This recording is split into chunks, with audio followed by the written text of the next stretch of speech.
Hello students, welcome back in online classes. So students, last class के अंदर हमने pedagogy of English के जो बेसिक कॉन्सेप्ट है उसके ऊपर डिस्कस किया था और आई थिंक लास्ट क्लास के अंदर जो हमने basic concept of pedagogy of English के हमने जो डिस्कस किए थे क्लास में वो आपको अच्छी तरह से समझ आए होंगे। और आज की क्लास में स्टूडेंट्स हम पेडागोगी ऑफ इंग्लिश के जो मेथड्स हैं और अप्रोच है उनके बारे में डिस्कस करेंगे। So students, today we will study about the methods and approach of pedagogy of English. तो स्टूडेंट्स हम शुरू करते हैं मेथड्स को। तो स्टूडेंट्स देखिए, मेथड्स जो हैं इंग्लिश टीचिंग के उनका जो क्वालिफिकेशन जो किया गया है मेथड्स का, क्वालिफिकेशन के अंदर देखिए स्टूडेंट्स मेथड्स को दो भागों में बांटा गया है। इंग्लिश टीचिंग के जो मेथड्स हैं उनको क्लासिफाइड किया गया है दो भागों में। तो दो भाग कौन से हैं उनके? कुछ मेथड्स जो हैं उनको ओल्ड मेथड्स की कैटेगरी में रखा गया है और कुछ मेथड्स हैं उनको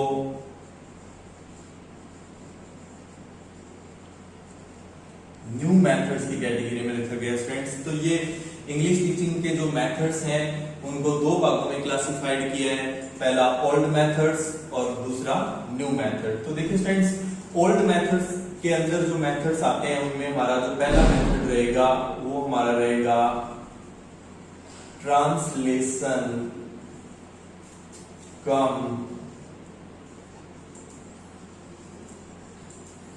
ग्रामर मेथड्स, जिसको शॉर्टकट में पेडागोगी ऑफ इंग्लिश में जीटी मेथड बोलते हैं। स्टूडेंट्स ध्यान रखें, जीटी मेथड मतलब translation cum grammar method. Translation cum grammar method ये ओल्ड मेथड है और इसके साथ ओल्ड मेथड का जो दूसरा मेथड है स्टूडेंट्स वो हमारा है डायरेक्ट मेथड। डायरेक्ट मेथड, ये दो मेथड जो हैं ये ओल्ड मेथड की कैटेगरी में रहते हैं। और जो न्यू मेथड है उनमें स्टूडेंट्स सबसे पहला मेथड जो है डॉक्टर वेस्ट न्यू मेथड और सेकंड जो है सब्स्टिट्यूशन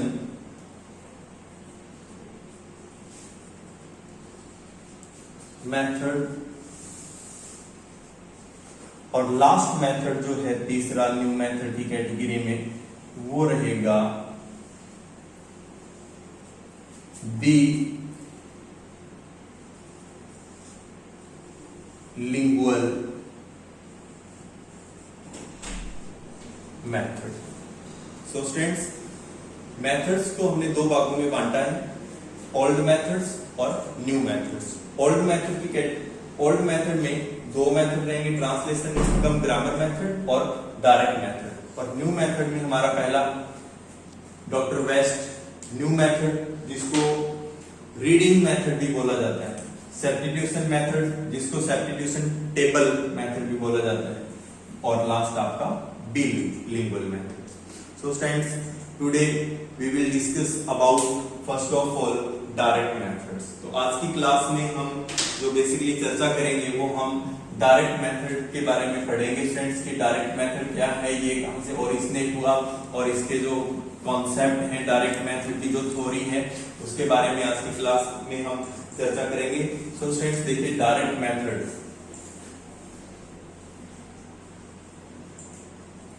बहुत ही ज्यादा इंपॉर्टेंट है और कॉम्पिटिटिव एग्जाम में भी इसके क्वेश्चन जो है वो पूछे गए हैं। लाइक आपका रीट का एग्जाम रहता है, सीटेट का एग्जाम रहता है, या टीचर ये सेकंड ग्रेड तक पेडागोगी ऑफ इंग्लिश के जो क्वेश्चन पूछे जाते हैं वो ज्यादातर मेथड्स में से, अप्रोच में से पूछे जाते हैं। तो स्टूडेंट्स, डायरेक्ट मेथड जो है वो बहुत ज्यादा इंपॉर्टेंट रहा है कॉम्पिटिटिव एग्जाम में भी।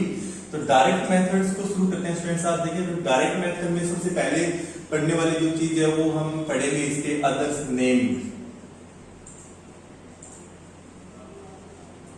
डायरेक्ट मेथड के अन्य कौन कौन से नाम हैं?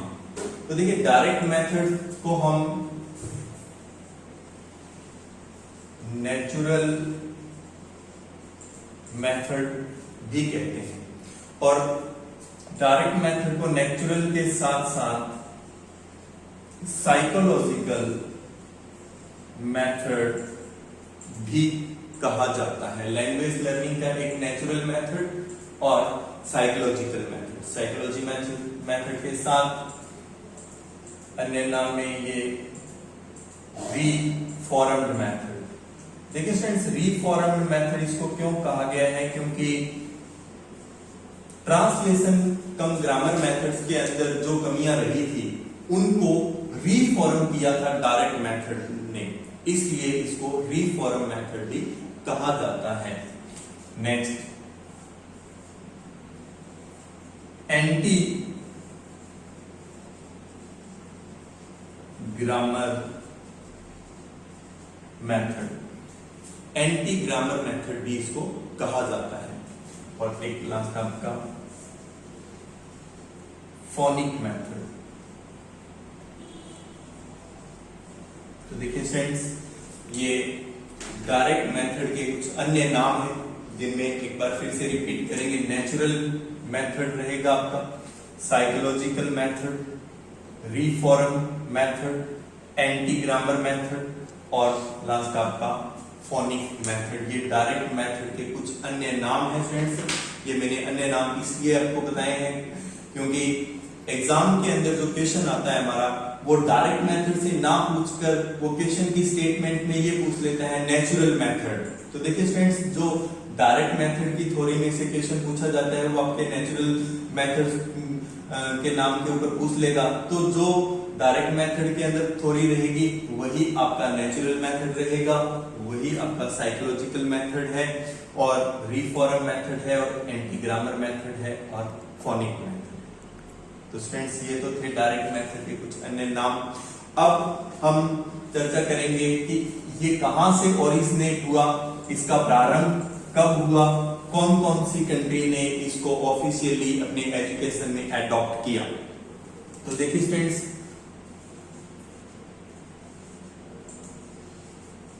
डायरेक्ट मेथड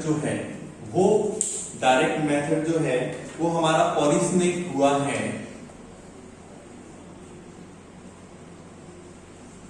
फ्रांस में। फ्रांस कंट्री में डायरेक्ट मेथड का प्रारंभ हुआ 1901 में। तो ये वेरी इंपॉर्टेंट है, कॉम्पिटिटिव एग्जाम में कई बार नीट और सीटेट के अंदर ये क्वेश्चन पूछ लिया जाता है कि डायरेक्ट मेथड का प्रारंभ या ओरिजिनेट जो है वो कहां हुआ। तो ये फ्रांस में हुआ 1901 में। तो स्टूडेंट्स, इसके जो प्रिंसिपल जो थे वो लिए गए जर्मनी से। तो देखिए स्टूडेंट्स, डायरेक्ट मेथड के जो प्रिंसिपल हैं, जो सिद्धांत हैं, वो जर्मनी से आए और यही दो कंट्री थी जिन्होंने स्टार्टिंग में अर्लियर टाइम में डायरेक्ट मेथड को अपने एजुकेशन में अडॉप्ट किया, फ्रांस एंड जर्मनी। अब नेक्स्ट पॉइंट देखते हैं, इसको अप्रूव किसने किया, यानी कि हिंदी में कहें तो डायरेक्ट मेथड को मान्यता किसने दी। तो स्टूडेंट देखिए, आईपीए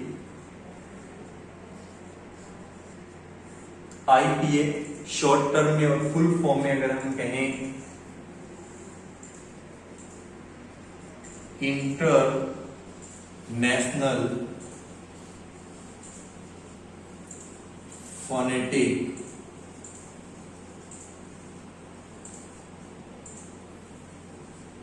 एसोसिएशन,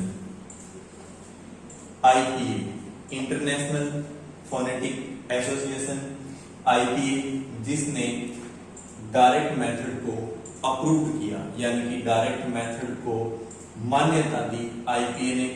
एक बार फ्रेंड्स, सेकंड ग्रेड परीक्षा 2013 के एग्जाम में पूछ लिया गया व्हाट इज आईपीए और आईपीए स्टैंड फॉर। क्वेश्चन था IPA stand for, second grade 2013 English के पेपर में। तो फ्रेंड्स, एग्जामिनर ने ये पूछा था कि आईपीए की जो फुल फॉर्म है वो क्या है, इंटरनेशनल फोनेटिक एसोसिएशन इसकी फुल फॉर्म है और आईपीए ने अप्रूव किया था डायरेक्ट मेथड को। तो देखिए स्टूडेंट्स, ये डायरेक्ट मेथड ओरिजिनेट हुआ फ्रांस 1901 में। इसके जो प्रिंसिपल जो थे वो जर्मनी कंट्री से आए और प्रूव किया, उसको मान्यता मिली IPA से। तो स्टूडेंट्स आगे देखेंगे फिलॉसफी। डायरेक्ट मेथड की जो फिलॉसफी है वो क्या कहती है। डायरेक्ट मेथड की स्टूडेंट्स जो फिलॉसफी है वो ये कहती है कि ये फिलोसफिकल बेस्ड मेथड है। इसकी फिलॉसफी कहती है fluency in reading and facility in writing follow fluency in speech. ये डायरेक्ट मेथड की फिलॉसफी है स्टूडेंट्स। डायरेक्ट मेथड की फिलॉसफी ये कहती है कि अगर हम एक बालक की रीडिंग में फ्लुएंसी लाना चाहते हैं और उसकी राइटिंग में फैसिलिटी लाना चाहते हैं तो वो तभी हो पाएगा जब उसकी स्पीच एबिलिटी में फ्लुएंसी आएगी। तो it means students, direct method जो है वो एक लैंग्वेज को डायरेक्टली सिखाता है, direct in target language, without the use of translation and without the use of mother tongue, teach direct target language। तो डायरेक्ट मेथड का जैसे नाम से स्पष्ट है डायरेक्ट मेथड, तो इट मींस लैंग्वेज को उसी लैंग्वेज में पढ़ाना। मैं कहूं कि इंग्लिश एक फॉरेन लैंग्वेज है और इंग्लिश को फॉरेन लैंग्वेज को हम फॉरेन लैंग्वेज के माध्यम से ही पढ़ाएं, without the use of mother tongue and without the use of translation. Direct पढ़ाना वो होता है डायरेक्ट मेथड। और अब हम इस डायरेक्ट मेथड का जो मीनिंग है, जो डेफिनेशन है, जो प्रोसेस है, उसके बारे में चर्चा करेंगे स्टूडेंट्स। तो देखिए मीनिंग,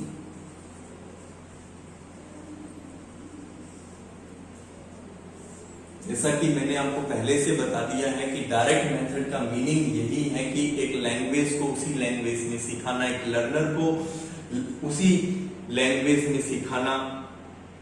लाइक हमने हिंदी भाषा को सीखा है तो वो हिंदी में सीखा, मदर टंग को सीखा तो वो मदर टंग में सीख लिया। तो एक नेचुरल इन्वायरमेंट में, नेचुरल सराउंडिंग में हमने वो लैंग्वेज सीखी और हमें किसी दूसरी भाषा के ट्रांसलेशन की जरूरत नहीं पड़ी, अगर मैं हिंदी में कहूं तो।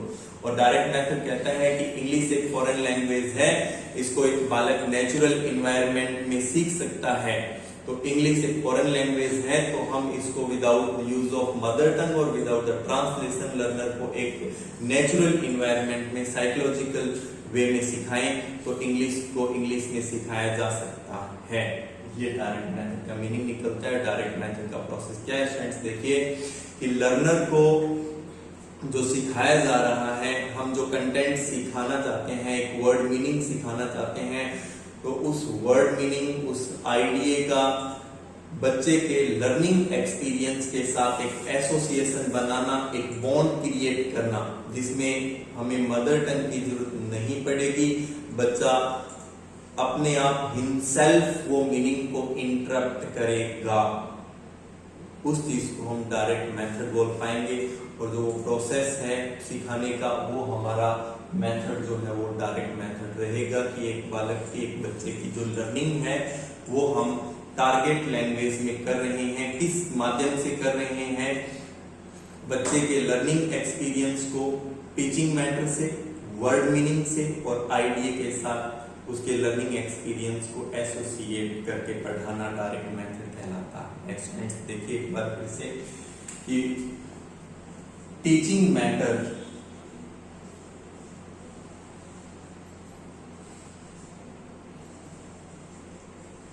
वर्ड मीनिंग और एक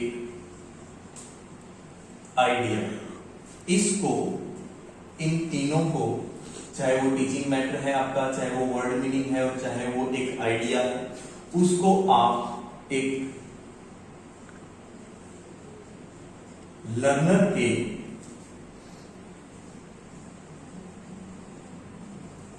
learning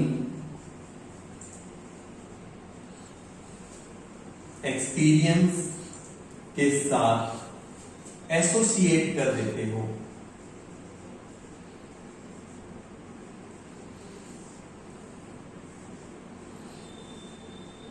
that is called direct method. For example students, आप एक बार हिंदी में समझिए, अगर एक लर्नर के माइंड में कप पहले से है और एक माँ एक बच्चे को हिंदी भाषा में कहती है बेटा इस प्याले में दूध पियो, तो एक बच्चा जो है कप का मीनिंग प्याले में अपने आप इंटरप्ट करता है और वो अंडरस्टैंड करता है कि जिस वस्तु के अंदर, जिस थिंग के अंदर मिल्क कंटेन है, दैट इज कॉल्ड प्याला, उसको प्याला कहा गया है। उसके माइंड में लर्निंग एक्सपीरियंस में पहले एक कप था और उस कप को अपने प्याले के रूप में उसने समझ लिया। इन द सेम वे मैं अगर ऐसे कहूं कि इंग्लिश में teacher wants to teach sitting, then he himself sitting before the student and saying I am sitting and ask you are sitting. In this way teaching method, word meaning and idea associated with learning experience, और बच्चा जो है sitting का meaning अपने आप interrupt करेगा, that is called direct method. That is called you are teaching in direct method. Direct method demand teaching by demonstration, by audio visual aids. So friends, I think आपको meaning जो है वो बहुत अच्छी तरह से समझ में आया होगा कि डायरेक्ट मेथड क्या है, डायरेक्ट मेथड का प्रोसेस क्या है, और डायरेक्ट मेथड की टीचिंग एक बार फिर से रिपीट कर देता हूँ कि एक टीचर जो है वो टीचिंग मैटर को, अपने वर्ड मीनिंग को, अपने आइडिया को बच्चे के लर्निंग एक्सपीरियंस के साथ एसोसिएट करके पढ़ाता है, तो वो डायरेक्ट टारगेट लैंग्वेज में पढ़ा सकता है और बच्चा टारगेट लैंग्वेज में मीनिंग को इंटरप्ट कर सकता है without the use of translation and without the use of mother tongue.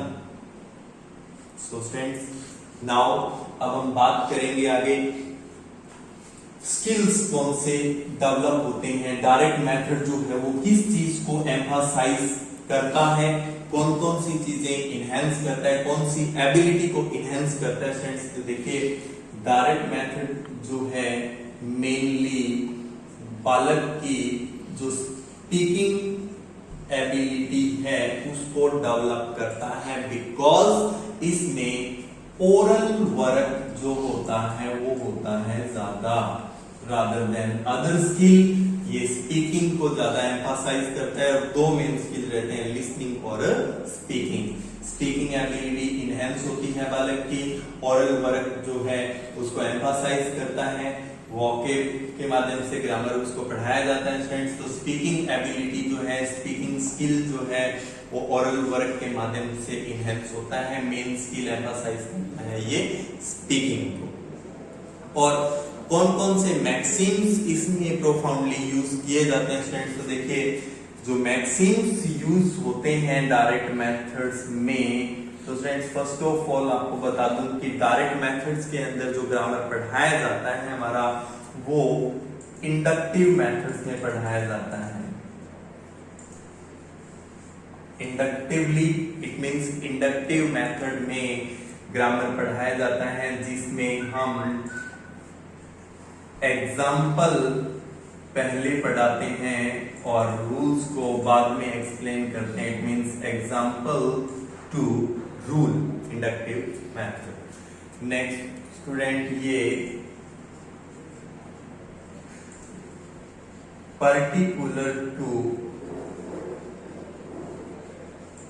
General पढ़ाना है, particular to general maxim follow होता है इसमें। नेक्स्ट स्टूडेंट, ये कंस्ट्रेंट टू एब्स्ट्रैक्ट होता है और कंस्ट्रेंट टू एब्स्ट्रैक्ट पढ़ाया जाता है, बिकॉज कंस्ट्रेंट में हम डायरेक्ट मेथड में ऑडियो विजुअल ऐड का यूज बहुत ज्यादा होता है और एक टीचर जो है वो टीचिंग करवाता है by demonstration, through the demonstration के माध्यम से, by the use of audio visual aids, और ऑडियो विजुअल एड्स को यूज करके पढ़ाता है। तो स्टूडेंट्स वो कंस्ट्रेंट है और कंस्ट्रेंट टू एब्स्ट्रैक्ट चलता है। ये आपके मैक्सिम्स थे स्टूडेंट्स। तो बेसिकली स्टूडेंट्स हमने डायरेक्ट मेथड को आज की क्लास में बेसिक कॉन्सेप्ट में समझा, इसके मीनिंग को समझा, इसकी हिस्ट्री के बारे में पढ़ा, इसका प्रोसेस पढ़ा स्टूडेंट्स। आगे की नेक्स्ट क्लास के अंदर हम डायरेक्ट मेथड का दूसरा पार्ट लेके आएंगे और दूसरे पार्ट के अंदर स्टूडेंट्स आपकी इसकी मेरिट्स एंड डीमेरिट्स पढ़ोगे नेक्स्ट क्लास के अंदर। तो स्टूडेंट्स आई थिंक आपको डायरेक्ट मेथड का जो प्रोसेस है वो बहुत अच्छी तरह से समझ में आया होगा। नेक्स्ट क्लास के अंदर हम डायरेक्ट मेथड की जो मेरिट्स और डीमेरिट्स हैं उसके ऊपर चर्चा करेंगे। Thanks for watching.